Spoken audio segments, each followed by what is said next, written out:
नमस्कार दोस्तों, Indian economy का ये मेरा नेक्स्ट सीरीज है। इसके पहले मैं लगभग 4 वीडियो इंडियन इकोनॉमी का बना दिया हूँ, जिसमें मैं जो बेसिक जो जीएनपी, जीडीपी, उसके बाद फिर पब्लिक फाइनेंस, बैंकिंग और करेंसी, ये सब मैं डिस्कस कर दिया हूँ। प्लेलिस्ट में बना हुआ है इंडियन इकोनॉमी के नाम से, आप जाके उस वीडियो को देख सकते हैं। और बहुत ही कम समय का वीडियो है, कोई आधे घंटे का है, कोई लगभग 40 मिनट का है। तो उसमें लगभग मैं कोशिश किया हूँ कि जो बीपीएससी में पूछता है इकोनॉमिक्स में, देखिए कई सारे चाहे कोचिंग्स हो या कई सारे टीचर्स हो, बीपीएससी में इकोनॉमिक्स को नहीं पढ़ाते हैं। और हमको लगता है कि मैं ऐसा रिस्क ले रहा हूँ। मैं रिस्क इसलिए ले रहा हूँ क्योंकि देखिए ये सब एक ऐसा सब्जेक्ट है जहाँ से बीपीएससी 10 या 12 क्वेश्चन पूछती है, और 10 या 12 क्वेश्चन बहुत ही बेसिक पूछती है। बहुत बड़ा यूपीएससी तक वो गहराई तक क्वेश्चन नहीं जाता है। तो अगर आपको बेसिक नॉलेज भी इकोनॉमिक्स का हो, इंडियन इकोनॉमी का हो, तो आप जवाब दे सकते हैं और आप आसानी से कट ऑफ पार कर सकते हो। मैं फिर बोल रहा हूँ, इस बार बीपीएससी पीटी में एक नंबर बहुत मायने रखने वाला है। इसलिए मैं ये इंडियन इकोनॉमी का वीडियो आप लोग के सामने लगातार ला रहा हूँ। पहले मैं 4 वीडियो ला चुका हूँ, उसको भी देख लीजिए। और आज का वीडियो में समझिए कि 1 या 2 क्वेश्चन कन्फर्म होगा। अगर जो मैं आज पढ़ा रहा हूँ मैं उसका प्रमाण भी दूंगा कि देखिए कहाँ से क्वेश्चन कैसे बीपीएससी पूछा है। कई सारे स्टूडेंट कमेंट करते हैं कि सर इकोनॉमिक्स से क्वेश्चन नहीं आता। देखिए क्वेश्चन आता है, लेकिन आप लोग को पता ही नहीं चलता कि क्वेश्चन इकोनॉमिक्स का ही है, ठीक ना। क्योंकि सिलेबस का अगर जब तक आप डिटेल एनालिसिस नहीं कीजिएगा क्वेश्चन कहाँ से आ रहा है, तब तो आपको फिर कैसे एग्ज़ाम पास कर पाइएगा। इसलिए मैं बीपीएससी के लिए ये इंडियन इकोनॉमी वीडियो बना रहा हूँ। और बाकी कोई भले ही ना पढ़ाता हो, लेकिन मैं जो है कोशिश कर रहा हूँ कि आपके एक क्वेश्चन एग्जाम में बने। और इंडियन इकोनॉमी पर कोई क्वेश्चन आवे तो हमारे वीडियो के ही रेंज में रहे, इससे क्वेश्चन बाहर ना जाए। और बेसिक पूछता है, अभी जो मैं आपके साथ डिस्कस करूंगा, देखिए क्वेश्चन बहुत बेसिक आता है, मैं दिखाऊंगा अभी। तो चलिए इंडियन इकोनॉमी हम शुरू करते हैं। अगर आप लोग पहले बार मेरे इकोनॉमिक वीडियो नहीं देखे हैं, जाके प्लेलिस्ट में देख लीजिए। और विश्वास रखिए कि जो भी क्वेश्चन इकोनॉमी में आएगा हमारे इस वीडियो से रेंज में ही रहेगा, इससे बाहर जाने नहीं जाएगा। तो आइए देखिए, ये जो टॉपिक है समझिए अंतिम ही टॉपिक इंडियन इकोनॉमी का है। तो इसमें जो हम लोग डिस्कस करेंगे कि जो बैलेंस ऑफ जो पेमेंट होता है और जो फॉरेन जो इन्वेस्टमेंट होता है, मतलब हिंदी में बोल रहा हूँ, इसका भुगतान संतुलन और जो विदेशी व्यापार जो होता है, ये इसमें क्या क्या हमको पढ़ना होता है। देखिए सिंपल सी बात है, बैलेंस ऑफ पेमेंट क्या है या जो फॉरेन इन्वेस्टमेंट ये है कि देखिए हमारे देश का, चूँकि अभी पूरा जो दुनिया का जो मार्केट है ओपन है, वो आपको पता होगा कि 1991 के पहले हमारी इंडियन इकोनॉमी क्लोज्ड इकोनॉमी थी। मतलब क्या, हम अपने बाज़ार को पूरे दुनिया के लिए ओपन नहीं किए थे। बट जब से ग्लोबलाइजेशन आया, जब से हमने उदारीकरण अपनाया, तब से हम अपने बाज़ार को पूरी तरह क्या कर दिए हैं, खोल दिए हैं। तो अब देखिए सिंपल यहाँ ये होता है, जो आपका जो बैलेंस ऑफ जो पेमेंट है, जो भुगतान संतुलन जो किसी देश का होता है, वो होता क्या है। देखिए बीओपी या बैलेंस ऑफ पेमेंट क्या है कि एक देश द्वारा अन्य सभी देशों के साथ लेन देन को ही क्या कहते हैं, बीओपी के रूप में हम दिखाते हैं। मतलब कि इंडिया है, इंडिया का ट्रेड दुनिया के अन्य देशों से जो होता है, उसमें जो आर्थिक लेन देन होगा उसको हम बोलेंगे balance of payment. Question direct ये पूछ देगा कि भुगतान संतुलन या बैलेंस ऑफ पेमेंट से आप क्या समझते हैं। मतलब एक देश का दुनिया के अन्य देशों के साथ आर्थिक लेन देन, ट्रांजैक्शन, ये क्या कहलाता है, बीओपी या बैलेंस ऑफ पेमेंट कहलाता है। अब देखिए ये जो बीओपी जो बैलेंस ऑफ पेमेंट या जो भुगतान संतुलन होता है, इसके मेनली क्या क्या कंपोनेंट होते हैं, इसमें क्या क्या तत्व होते हैं। देखिए पहला एक होता है करेंट अकाउंट या चालू खाता, दूसरा होता है पूंजी खाता या कैपिटल अकाउंट, एक और होता है उसको हम बाद में डिस्कस करेंगे। अभी आप सिंपल ध्यान रखिए, अभी हम चालू खाते घाटे को डिस्कस कर रहे हैं और पूंजी खाते घाटे को डिस्कस कर रहे हैं। चालू खाता और हम पूंजी खाता कैपिटल अकाउंट का डिस्कस कर रहे हैं। आइए देखिए, जो करंट अकाउंट होता है, जो चालू खाता जो होता है, इसमें देखिए 2 आता है। एक तो होता है दृश्य बाजार व्यापार या व्यापार खाता, मतलब कि विजिबल ट्रेड या ट्रेड अकाउंट, और दूसरा इसका पार्ट होता है इनविजिबल अकाउंट या अदृश्य व्यापार। सिंपल सा मतलब ये है, चालू खाता में करंट अकाउंट में जो पहला है दृश्य व्यापार, मतलब वस्तुओं का सिर्फ व्यापार, मतलब कि जिसको हम देख सकें। भाई अगर कोई गुड्स इंडिया से कहीं बाहर जाएगा और कोई गुड्स इंडिया आएगा, जैसे मान लीजिए कि ये पेन है, अगर पेन यहाँ से अमेरिका जाएगा, अमेरिका से कोई दूसरा कुछ आएगा, पेन आएगा, ऑब्वियस सी बात, अब इस पेन को पोर्ट पे देख सकते हैं। जिसको हम देख सकते हैं उसको बोलते हैं क्या, व्यापार खाता या दृश्य व्यापार या विजिबल ट्रेड या ट्रेड अकाउंट इसको बोलते हैं, ठीक ना। तो दूसरा होता है अदृश्य व्यापार, जिसको हम देख नहीं सकते। जैसे मान लीजिए कि हमारे देश के कई सारे लोग विदेश काम करने गए, वो पैसा कमा कर भेजते हैं, तो वो जो पैसा तो ट्रांसफ़र हो जाता है ना, तो इसको हम लोग बोलते हैं अदृश्य व्यापार या इनविजिबल अकाउंट, ठीक ना। तो जो इनविजिबल अकाउंट होता है, अदृश्य व्यापार होता है, इसमें देखिए क्या क्या आता है। एक तो आता है रेमिटेंस। आपको पता है हमारे देश के कई सारे लोग दुनिया के अन्य भागों में काम करने जाते हैं, वहाँ कमा कर अपना कुछ हमारे पैसा भेजते हैं। आपको पता है कि इंडिया रेमिटेंस या विदेश, हमारे देश के लोग जो विदेशों में जो काम कर रहे हैं वो कमा के दुनिया का सबसे अधिक पैसा ही भेजता है। इंडिया रेमिटेंस प्राप्त करने में सबसे पहले रैंक में पूरे दुनिया में है। वो पैसा फिर आए, मतलब हमारी कंपनी कुछ और कहीं इन्वेस्ट कर रही है या कुछ निवेश कर रही है, उसका आय। और सेवा, सेवा में क्या, हमारे देश में आईटी सेक्टर है, हमारे देश में लोग घूमने आते हैं, पर्यटन वाले आते हैं, हमारे यहाँ चिकित्सा इलाज के लोग आते हैं, ये सब क्या है, इनविजिबल अकाउंट में आता है। तो चालू खाता में दो पार्ट, एक व्यापार खाता, एक अदृश्य खाता, एक दृश्य व्यापार, एक अदृश्य व्यापार। ये दिखाई पड़ता है, यहाँ से वस्तुओं का, गुड्स का आयात और क्या होता है, निर्यात होता है। और यहाँ हो गया सेवा, ये सेवा है, सब क्या हो जाता है, सेवा आ जाता है। ठीक, ध्यान रखिएगा। अब देखिए अगला इसमें है पूंजी खाता, कैपिटल अकाउंट। देखिए इस अकाउंट में क्या होता है, अगर आप, हमारी सरकार किसी से वर्ल्ड बैंक से लोन ले लिया, IMF से लोन लिया, वो आएगा। विदेशी निवेश, हमारे देश में जो विदेशी कंपनी आती इन्वेस्ट करने, जैसे हमारे टेस्ला कंपनी है या और भी एप्पल कंपनी है, हमारे यहाँ आके इन्वेस्ट करती है ना, विदेशी निवेश करती है ना, वो FDI, फॉरेन डायरेक्ट इन्वेस्टमेंट, ये सब क्या है आपका पूंजी खाता में आता है। और अंतिम जो अनिवासी भारतीय जमा, जो हमारे देश के जो लोग विदेशों में जो काम कर रहे हैं वो भी कुछ पैसा यहाँ भेजते हैं, जो कि रहते तो यहाँ नहीं है, रहते किसी और देश में, कारोबार उनका किसी और देश में, उनका भी हमारे यहाँ जमा खाता होता है, उसको भी हम पूंजी खाता एक कैपिटल अकाउंट में क्या करते हैं, रखते हैं। आप ये ध्यान रखें। अब हम आइए डिटेल्स इसको क्या करते हैं, पढ़ते। देखिए क्वेश्चन पे यही पूछेगा कि पूंजी खाता में क्या क्या होता है। हम जो लोन लेते हैं, जो विदेशी निवेश आता है, तो FDI किस में आता है, पूंजी खाता में आता है। डायरेक्ट क्वेश्चन यहाँ से पूछेगा, ध्यान रखिएगा। रेमिटेंस किसका हिस्सा है, आपका अदृश्य व्यापार का हिस्सा है, इनविजिबल है। ऐसे क्वेश्चन डायरेक्ट पूछ देगा, ठीक ना। अगर पूछेगा कि हमारे देश में अगर कोई व्यक्ति घूमने आया, वो कहाँ जाएगा, या चिकित्सा करने आया, तो किस अकाउंट में जाएगा, चालू खाता में जाएगा। तो ये सब चालू खाता में जाएगा, इस पर ध्यान रखें। अब आइए हम आराम से बोले व्यापार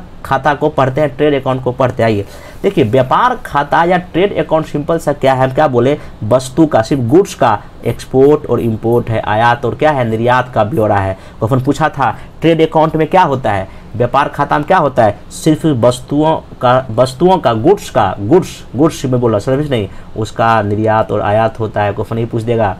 और अब देखिए अगर निर्यात बराबर आयात है, एक्सपोर्ट इक्वल टू इंपोर्ट है, तो हम बोलेंगे क्या, बैलेंस ऑफ ट्रेड है। क्वेश्चन पूछा था एक बार, बैलेंस ऑफ ट्रेड का क्या मतलब है, मतलब कि अब देखिए यहाँ क्या पूछेगा क्या, सेवा भी इसमें होता है क्या, नहीं, सर्विस नहीं होता है, सिर्फ गुड्स आता है, सिर्फ वस्तु आता है। वस्तुओं का आयात अगर निर्यात के बराबर हो जाए, हम बोलेंगे व्यापार संतुलन है, बैलेंस में है। अगर निर्यात ज़्यादा हो जाए हमारे देश का, आयात कम हो जाए वस्तुओं का, गुड्स का, हम बोलेंगे क्या, हमारे पास व्यापार शेष है, ट्रेड सरप्लस है, ध्यान रखिएगा। और अगर आयात ज़्यादा हो जाए, अगर हम अपने देश में चीज़ें मंगाएंगे अधिक और यहाँ से भेजेंगे कम, और व्यापार क्या हो जाएगा, घाटा हो जाएगा। देखिए एक्सपोर्ट, पैसे यहाँ से चीज़ें भेजना, इंपोर्ट कहीं और से खरीदना, तो ध्यान रखिएगा। तो ये हो गया व्यापार खाता आपका। अब आइए हम पढ़ते हैं इनविजिबल ट्रेड या अदृश्य व्यापार, अदृश्य जो है ना खाता। देखिए क्या है इसमें सेवा और एक तरफा लेन देन को शामिल किया जाता है। मतलब इसमें सेवा और ये सब क्या है, प्रेषण क्या है, एक तरफा ट्रांसफर ही तो है। हमारे देश के लोग कमा के पैसा भेज रहे हैं, तो ध्यान रखिएगा अदृश्य या इनविजिबल एक ट्रेड में इसमें सेवा, सर्विस और एक तरफा लेन देन को ही लिखा जाता है, ये आप ध्यान रखिएगा।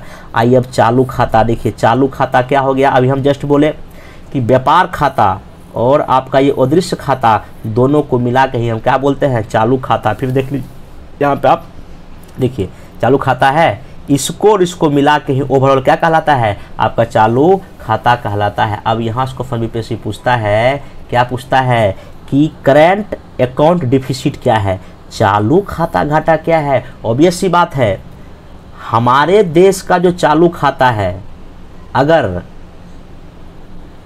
आप सिर्फ समझिए, हम जो चालू खाता घाटा कब होगा, जब हम कुल आयात ज़्यादा कर लेंगे और हम निर्यात क्या करेंगे, कम करेंगे, हमको चालू खाता घाटा हो जाएगा। मतलब कि आप सिंपल समझिए कि हम जो अगर किसी देश से गुड्स और सर्विस का जो व्यापार करेंगे, अगर हम आयात ज़्यादा कर लेंगे, निर्यात इस दोनों का कम करेंगे, ऑब्वियस सी बात हमको क्या हो जाएगा, चालू खाता घाटा। एकदम अच्छे से याद कर लीजिए, चालू खाता घाटा क्या हुआ, टोटल जो ट्रेड करेंट अकाउंट, पूरा ट्रेड अकाउंट और जो इंडिविजुअल अकाउंट, या मतलब वस्तु और सेवा का निर्यात अगर हम कम करते हैं और आयात हम कहीं और से ज़्यादा मंगा लेते हैं, हमको क्या हो जाएगा, घाटा हो जाएगा। आयात ज़्यादा, इंपोर्ट ज़्यादा है और एक्सपोर्ट हम क्या कर रहे हैं, कम कर रहे हैं, हमको घाटा हो जाएगा। ध्यान रखिए, एक क्वेश्चन पूछता है घाटा की क्या होता है। चलिए नेक्स्ट चलिए। अब अगला आपको अलग से है पूंजी खाता, कैपिटल अकाउंट पढ़ना। ये देखिए ये क्या होता है, एक देश एवं शेष दुनिया के निवासियों के बीच होने वाले वित्तीय लेन देन को हम क्या बोलते हैं, वित्तीय लेन देन के लेखा जोखा को हम क्या बोलते हैं, पूंजी खाता। और ये पूंजी खाता में देखिए, पूंजी खाता में आपका पूंजी खाता अलग है, ये करंट अकाउंट अलग है। ध्यान रखिएगा, पूंजी खाता में हम सिर्फ जो है ना क्या देखिए शामिल करते हैं, आप इसको देख लीजिए कि पूंजी खाता एक कैपिटल अकाउंट में हम लोग वही एक देश एवं शेष दुनिया के निवासियों के बीच होने वाले वित्तीय लेन देन को हम रखते हैं का लेखा जोखा है। इसमें क्या क्या शामिल करते हैं, बाह्य सहायता, हम वर्ल्ड बैंक IMF से जो लोन लेते हैं, और जो हमारे FDI आता है, FPI आता है, इसको समझा रहा हूँ अभी। देखिए FDI प्रत्यक्ष विदेशी निवेश, ये क्या है, फॉरेन डायरेक्ट इन्वेस्टमेंट। विदेशी निवेशकों जो फॉरेन के जो इन्वेस्टर हैं, कंपनी के 10% या अधिक शेयर जब प्राप्त कर ले, मतलब कि 10, मान लीजिए कि किसी कंपनी का शेयर का दाम मान लेते हैं 100 रुपये है, मान लेते हैं, और कोई विदेशी कंपनी हमारे यहाँ आके इसका जो है मान लीजिए 11% पैसा जो है शेयर खरीद ले, मतलब ये हो गया क्या, FDI हो गया। सिंपल ध्यान रखिएगा, 10 या उससे अधिक।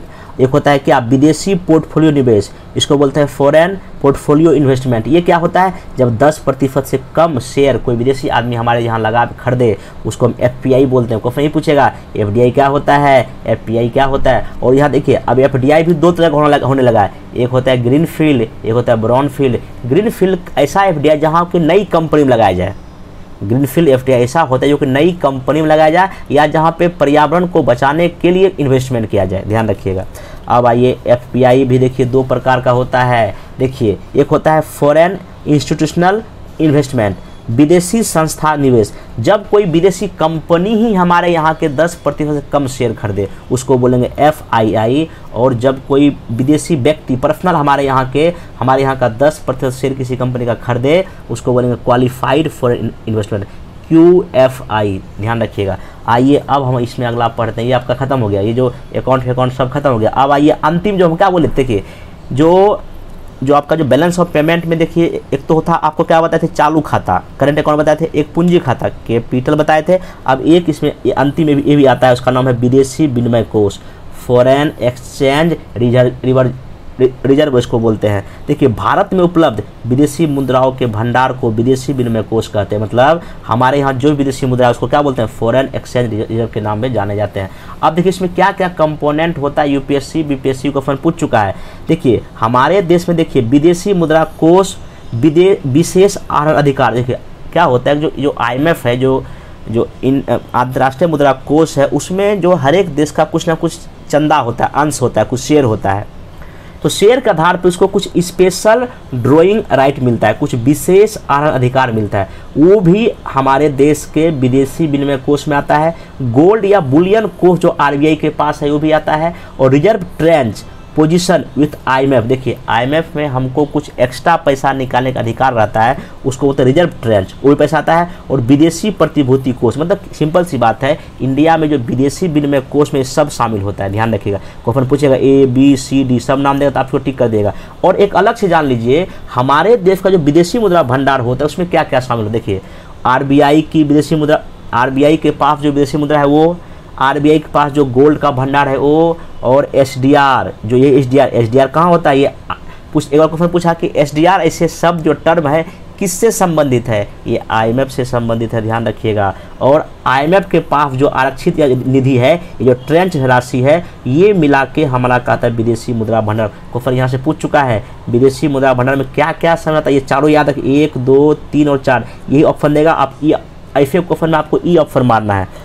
ये हो गया आपका जो है ना फॉरेन ट्रेड हो गया, कैसे क्या है, कौन सा विदेशी मुद्रा भंडार हो गया, ये सब हो गया। अब आइए हम लोग पढ़ते हैं एक सबसे मोस्ट इम्पोर्टेंट कॉन्सेप्ट, इसको हम लोग बोलते हैं अवमूल्यन, डीएवल्यूएशन। ये क्या है, ये रुपयों का दाम गिरना। जैसे मान लीजिए अपनी मुद्रा की कीमत को गिराना, मतलब जैसे मान लीजिए अभी मान लेते हैं कि $1 में मिलता है 75 रुपया, मान लेते हैं। लेकिन हमारी सरकार क्या करे कि नहीं भाई, अब हम जो है ना अपने रुपये का दाम गिरा रहे हैं, अब $1 में हम अपना 80 रुपया देंगे, एक्सचेंज करेंगे।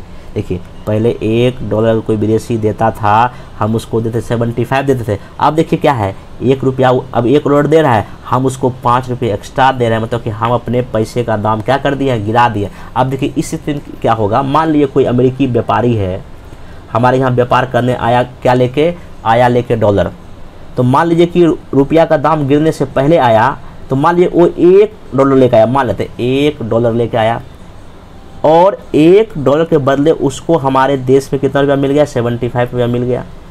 अब मान लीजिए कि एक पेन का दाम मान लेते हैं ₹5 है, तो वही $1 से $1 को चेंज करेगा 75 में, क्योंकि हमारे यहाँ रुपया चलता है। और इस 75 रुपये में अगर उसको पेन खरीद के यहाँ ले जाना है, तो एक पेन का दाम अगर ₹5 है, वो कितना, ₹75 में 5 पेन के हिसाब से वो 15 पेन खरीद लेगा। ठीक है, अब देखिए अगर अब हमारी सरकार इसके रुपये का दाम गिरा दे, अब उसको $1 में कितना रुपया मिल जाएगा हमारे देश में, 80 मिल जाएगा। अब अगर कलम का दाम तो 5 ही है, अब वो हमारे से 16 पेन खरीद सकता है, मतलब कि अब जो है अधिक वस्तु खरीद सकता है। तो जब हम रुपये का अवमूल्यन करते हैं, हमारे देश में वस्तुओं का निर्यात ज़्यादा होता है, क्योंकि पैसा अधिक मिलता है और रेट तो वही रहता है। इसलिए हमारे देश में विदेशी आके इंडिया से सामान खरीद के दुनिया के अन्य विदेशों में क्या करते हैं, बेचते हैं। तो यहाँ लिखा हुआ है कि जब रुपये का दाम गिरता है क्या क्या इम्पैक्ट पड़ता है, निर्यात में क्या हो जाएगा, वृद्धि हो जाएगा।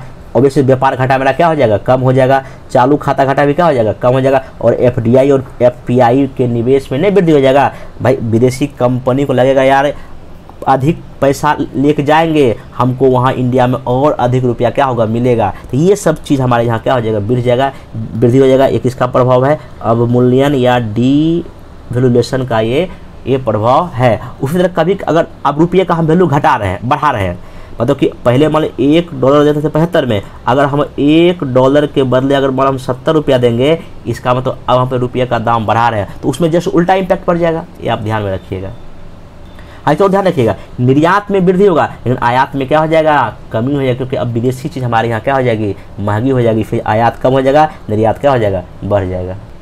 अब देखिए बीपीएससी और क्वेश्चन ये भी पूछा था, कन्वर्टिबिलिटी, परिवर्तनीयता, ये क्या आप जान लें। देखिए बाजार परिवेश में जो मुक्त सौदेबाजी के आधार पर निर्धारित जो विनिमय रेट, एक्सचेंज रेट के अनुसार किसी देश की मुद्रा की विदेशी मुद्रा से विनिमय मतलब एक्सचेंज की स्वतंत्रता को ही हम क्या बोलते हैं, परिवर्तनीयता, मतलब कन्वर्टेबिलिटी। मतलब क्या, सिंपल मान लीजिए कि डॉलर का रुपये में एक्सचेंज होना बिना किसी भेदभाव के, बिना किसी रुकावट के, उसको हम क्या बोलते हैं, कन्वर्टेबिलिटी या परिवर्तनीयता। क्वेश्चन बीपीएससी पूछ चुका है एक बार। तो अब देखिए क्या है कि हमारे देश में जो है ना 1993 जब से हमने वैश्वीकरण अपने 1993 हमने क्या किया, व्यापार खाते को पूर्णतः हमने परिवर्तित कर दिया। मतलब क्या, कोई भी विदेशी रुपया लेकर आवे हमारे यहाँ, कोई विदेशी अपना डॉलर लेकर आवे हमारे यहाँ, वो चेंज कर ले रुपया में, तो ये व्यापार खाते में पूर्णतः जो है रुपया अभी क्या है, एक्सचेंजेबल है, मतलब कि परिवर्तनीयता है।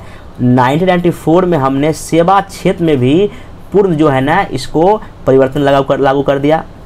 इस प्रकार जो चालू खाता जो है हमारा, अभी आपको बताए हम, जो ये चालू खाता जो है आपका देख लीजिए यहाँ पे, इसमें हम जो है विदेशी जो मुद्रा है उसको हम पूर्ण एक्सचेंज कर देते हैं। अगर कोई विदेशी हमारे यहाँ आके ये दोनों व्यापार करेगा, अगर हम अपने यहाँ से अगर कुछ करेंसी लेकर आएगा उसको हम रुपया में पूरी तरह क्या कर देंगे, कन्वर्ट करके दे देंगे। तो ध्यान रखिएगा अभी हमारे देश में जो है ना जो एक्सचेंज जो है पूरी तरह जो हो जाता है किसमें, चालू खाता हो जाता है। लेकिन आगे क्या हुआ, क्वेश्चन पूछ चुका था 1997 में पूंजी खाते पर भी परिवर्तनता के लिए SS तारापुर समिति का क्या हुआ, गठन हुआ था। और इसी के सिफारिश पर एक foreign exchange management act FEMA 1999 में पारित हुआ और ये लागू कब हुआ, 2000 में लागू हुआ। और इसी कानून के तहत जो है ना हम पूंजी खाते पर थोड़ा बहुत, पूरी तरह हम रुपये को चेंज नहीं करते हैं, अंशतः परिवर्तनीय हम कर दिए हैं। मतलब कि पूंजी खाता में तो क्या, इसमें पूरी तरह हमारा रुपया किसी और करेंसी में कन्वर्टेबल नहीं हो सकता है,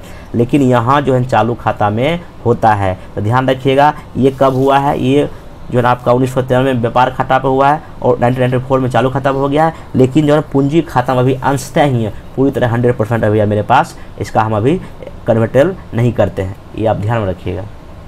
अब देखिए इसी में एक WTO है, विश्व व्यापार संगठन, ये भी बीपीएससी को पीटी में कई बार पूछ चुका है। देखिए पहली बात तो ध्यान रखिएगा, एकदम डायरेक्ट क्वेश्चन पूछा था कि WTO का स्थापना कब हुई। 1 जनवरी 1995 को WTO की स्थापना हुई।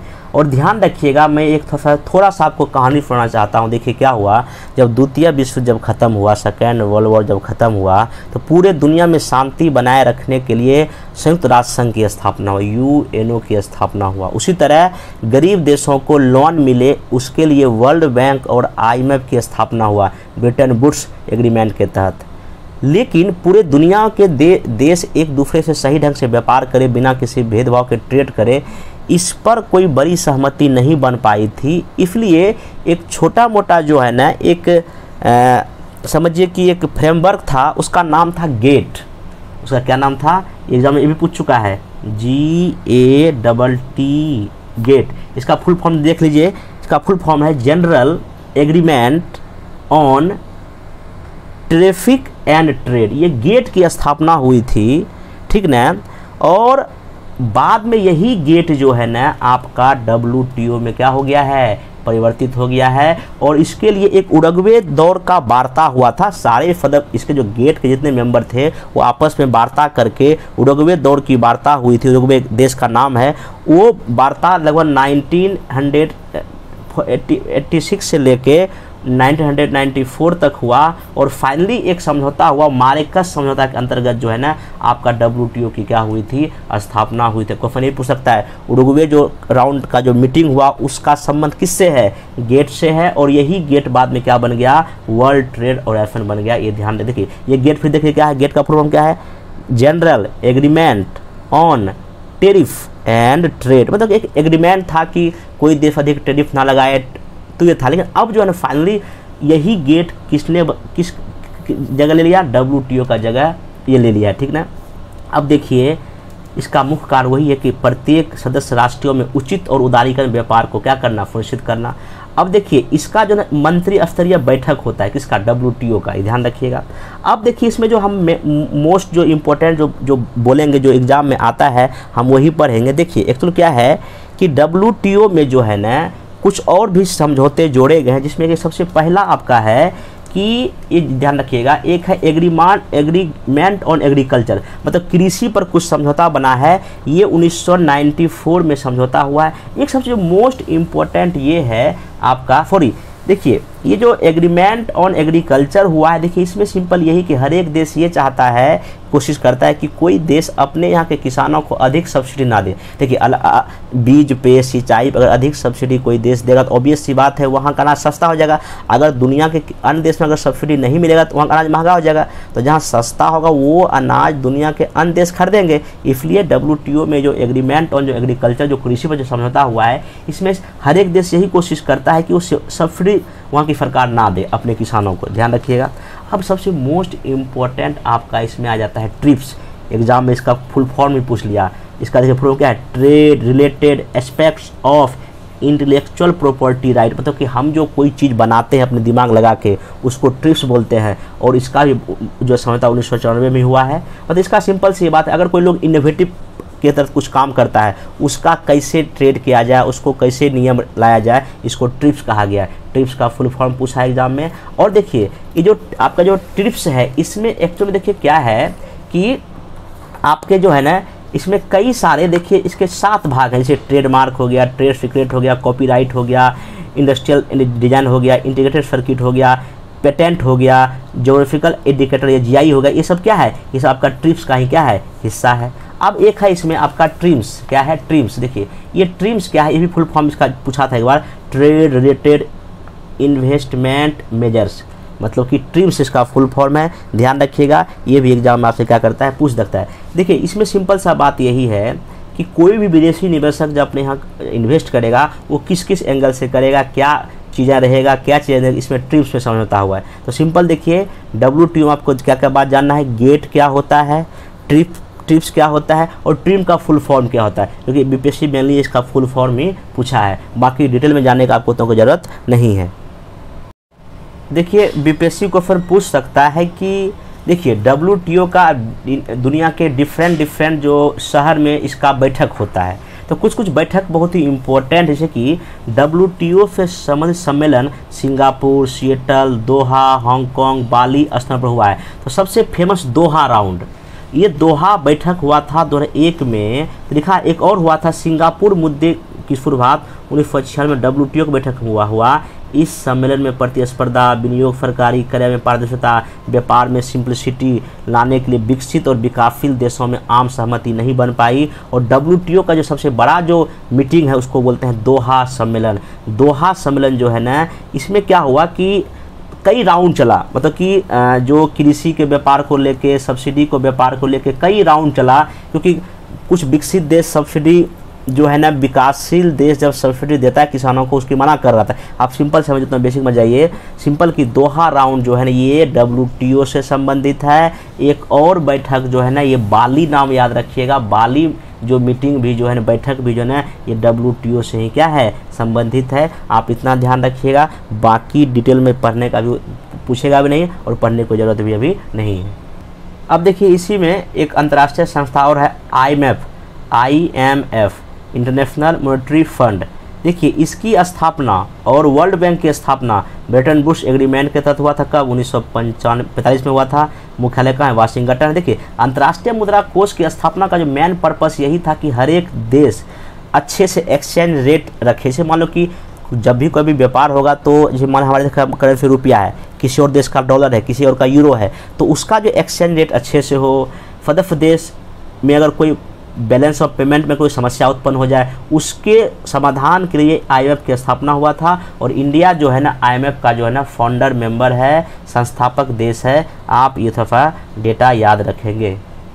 और देखिए IMF का मेंबर बनने के लिए वर्ल्ड बैंक की सदस्यता और IMF में अनिवार्य आपको अंशदान करना ही पड़ेगा। मतलब बिना वर्ल्ड बैंक का मेंबर बने और कुछ पैसा चंदा के रूप में दिए बिना आप IMF का मेंबर नहीं बन सकते हैं। और IMF में कितना पैसा देना पड़ेगा किसी देश को, ये डिपेंड करेगा कि उसका विश्व व्यापार में क्या भागीदारी है, प्रति व्यक्ति आय क्या है और आर्थिक विकास की दर उस देश की क्या है। और ध्यान रखिएगा एक देश को अपने कोटे का 25% SDR या कोष द्वारा चयनित किसी देश की मुद्रा में देना होता है। मतलब SDR एक तरह का समझिए कि IMF का करेंसी है। इस रूप में आपको 25% जो है ना अपने कुल कोटे का जमा SDR के रूप में करना होगा। और ध्यान रखिएगा प्रत्येक राष्ट्र को कोटे के आधार पर यहाँ वोटिंग अधिकार प्राप्त होता है, ये भी ध्यान रखिएगा। एक सबसे मोस्ट इंपोर्टेंट यहाँ डेटा है, IMF में हाल ही में कोटा सुधार के तहत जो भारत का कोटा कितना हो गया, 2.3 से बढ़ के 2.6 हो गया है। और चाइना का 3.8 से बढ़ के 6% हो गया। ध्यान रखिएगा। और इसमें आपको इसे ध्यान रखिएगा, बोर्ड ऑफ गवर्नर IMF की सर्वोच्च संस्था होती है, ये भी ध्यान रख सकते हैं। और गवर्नर मंडल में प्रत्येक देश का प्रतिनिधि वहाँ का केंद्रीय बैंक का गवर्नर और वैकल्पिक गवर्नर करता है। मतलब RBI के जो गवर्नर है वही यहाँ जाके इस गवर्नर मंडल में क्या करेंगे, बैठक में हिस्सा लेंगे। अब एक सबसे यहाँ मोस्ट इंपॉर्टेंट कॉन्सेप्ट है SDR, क्योंकि SDR देखिए पीछे पढ़ा है उसमें आया। देखिए SDR का फुल फॉर्म होता है स्पेशल ड्रॉइंग राइट, विशेष आहरण अधिकार। SDR एक अंतर्राष्ट्रीय रिजर्व परिसंपत्ति है, ठीक ना। विशेष आहरण अधिकार SDR IMF द्वारा सृजित एक मुद्रा है जो सदस्य देशों के बीच बिना किसी भौतिक ट्रांसफर के परस्पर भुगतान के लिए स्वीकार किए जाते हैं। और ध्यान रखना है, एक चीज़ और ध्यान रखना है कि वर्तमान में IMF की मुद्रा में 5 करेंसी है, यूरो, पाउंड स्टर्लिंग, जापानी येन, US डॉलर, चीन की रेमनीमीबी, ये आप ध्यान में रखिएगा, ठीक ना। उसके बाद अगला इसमें थोड़ा सा जान लीजिए, एक विश्व बैंक या वर्ल्ड बैंक है। देखिए आपको पता होगा वर्ल्ड बैंक जो है एक्चुअल में इसमें 5 समूह हैं। वर्ल्ड बैंक में कितना समूह है? एक, ये ध्यान रखिएगा, एक है इसमें अंतर्राष्ट्रीय विकास संघ, इंटरनेशनल डेवलपमेंट एसोसिएशन। ये जो है ना इसकी स्थापना जो है आपका 1960 में हुआ है। कब हुआ? 1960 में हुआ। और ये जो अंतर्राष्ट्रीय विकास संघ है, इंटरनेशनल डेवलपमेंट एसोसिएशन है, ये जो है ना किसी देश को ना बिना किसी ब्याज पर ही लोन देती है, इसलिए इसको सॉफ्ट लोन विंडो कहा जाता है। विश्व बैंक या वर्ल्ड बैंक का इसको सॉफ्ट लोन विंडो कहा जाता है। इस संस्था को आप ये ध्यान रखिएगा। देखिए बोला ना यहाँ पे, IDA को विश्व बैंक की रियायती खिड़की सॉफ्ट लोन विंडो कहा जाता है। IDA द्वारा निम्न प्रति व्यक्ति आय वाले देशों को बिना किसी इंटरेस्ट का जो है ना लोन या क्रेडिट दिया जाता है। अगला इसमें है IBDR, यही है एक्चुअल में world bank, international bank of reconstruction and development. इसकी 1944 में हुआ था। इसके द्वारा मध्यम जो मिडिल आय वाले देश और जो अल्पविकसित देशों को विभिन्न कार्यक्रम, गरीबी रोड, सड़क, बिजली, पानी के लिए लोन दिया जाता है। ये ध्यान, ये दूसरा हो गया। अगला है तीसरा, अंतर्राष्ट्रीय वित्त निगम। ये भी वर्ल्ड बैंक का ही भाग है, 1956 में बना था और इसका मेन काम है निजी क्षेत्र की कंपनियों के लिए पूंजी जमा करना। एक है बहुपक्षीय निवेश जो है ना गारंटी, मीगा, ये 1988 में बना था। इसकी स्थापना का मेन उद्देश्य क्या है, FDI सही ढंग से पूरे देश में फैले, इसका मेन पर्पस है। और एक आपका है यहाँ पे ये ICSID, international centre for settlement of investment dispute. कोई अगर निवेश को लेकर कोई मामला अगर बिगड़ जाए, ये जो है ना संस्था आपको संभालती है। और सबसे अंतिम बात, विश्व बैंक को पढ़ा है, समझते हैं IBRD और IDF जाना जाता है। और पांचों संस्थाओं को मिलाकर हम वर्ल्ड बैंक का ग्रुप या समूह कहते हैं। और विश्व बैंक का मुख्यालय कहाँ है, वाशिंगटन है। आप ये ध्यान में रखेंगे। इस प्रकार से जो भी इम्पोर्टेंट पार्ट था इस सेक्शन का मैंने डिस्कस कर दिया है। उसके बाद आप लोग एक दो पॉइंट और देख लीजिएगा, क्योंकि BPSC हो सकता है पूछ दे इससे। अभी हाल ही फिलहाल में एक टर्म चर्चा रहा था, उसका नाम है, मैं बोल देता हूँ आपको देख लीजिएगा, उसका नाम है सेसा। क्या नाम है, सेसा। और एक जिस अभी चर्चा में बहुत ज़्यादा रहा था, उसका नाम है सेपा। क्या नाम है, सेपा। मैं बोल देता हूँ, देखिए ये सेसा क्या है, इसको हिंदी में बोलते हैं व्यापक आर्थिक सहयोग समझौता, मतलब कि कॉम्प्रिहेंसिव इकोनॉमिक कोऑपरेशन एग्रीमेंट। और ये सेपा क्या है, ये सेपा जो है आपका, ये क्या है, ये हिंदी बोलते हैं इसको व्यापक आर्थिक सहभागिता समझौता, मतलब कॉम्प्रिहेंसिव इकोनॉमिक पार्टनरशिप एग्रीमेंट। तो सिंपल आप ध्यान रखिएगा कि कोई भी दो देश पहले जो है ना इस सेसा पे साइन करता है, तब जाके जो है ना इस सेपा पे क्या करता है, साइन करता है। ठीक ना, इसमें जो है ना दोनों में विशेष अंतर नहीं, लेकिन पहले कोई देश, दो देश जो है ना इस पे साइन करेगा, फिर किस पे साइन करेगा, इस पे साइन करेगा। ये ध्यान रखिएगा, इस एग्जाम में ये होता है कि क्वेश्चन कुछ पूछ दे, ये सेसा और सेपा क्या होता है। सिंपल सी बात है, दो देश जो है ना, सिंपल इसमें एक कोशिश करता है कि बिना किसी आवाज़ रोक टोक के जो है ना व्यापार हो सके, दोनों देश एक दूसरे पर जो है ना निवेश अच्छे से कर सके, इसलिए सेसा और सेपा एग्रीमेंट ये लोग होते हैं, क्या होते हैं, करते हैं। बाकी इसमें कुछ एक FTA भी होता है, फ्री ट्रेड एग्रीमेंट भी होता है, और भी कुछ, मतलब उतना आपको जाने की जरूरत नहीं है, सिंपल ध्यान रखना है सेसा और सेपा, क्योंकि ये हाल ही में इंडिया जो है कुछ देशों के साथ किया हुआ है, UAE के साथ किया हुआ है, ऑस्ट्रेलिया के साथ किया हुआ है, इसलिए क्वेश्चन करंट में इससे आप एग्जाम में क्या कर सकता है, पूछ सकता है। तो इस प्रकार से जो है ना इकोनॉमी का जो है ना लगभग वीडियो ख़त्म हो गया। अब मैं एक वीडियो इकोनॉमी और बताऊंगा, जिसमें कि 5 ईयर प्लान जो इंडिया में चला है, जो पॉवर्टी, गरीबी में जितनी समितियां का गठन हुआ है, और भी जो मोस्ट इंपॉर्टेंट हमने इकोनॉमी का क्वेश्चन पूछ सकता है, वो मैं एक वीडियो में डिस्कस करूँगा, जो लुसेंट बेस्ड रहेगा। आपका जो इकोनॉमिक्स पूरा खत्म हो जाएगा, तब तक आप पढ़िए, इसको वीडियो को देखिए। तब तक के लिए धन्यवाद।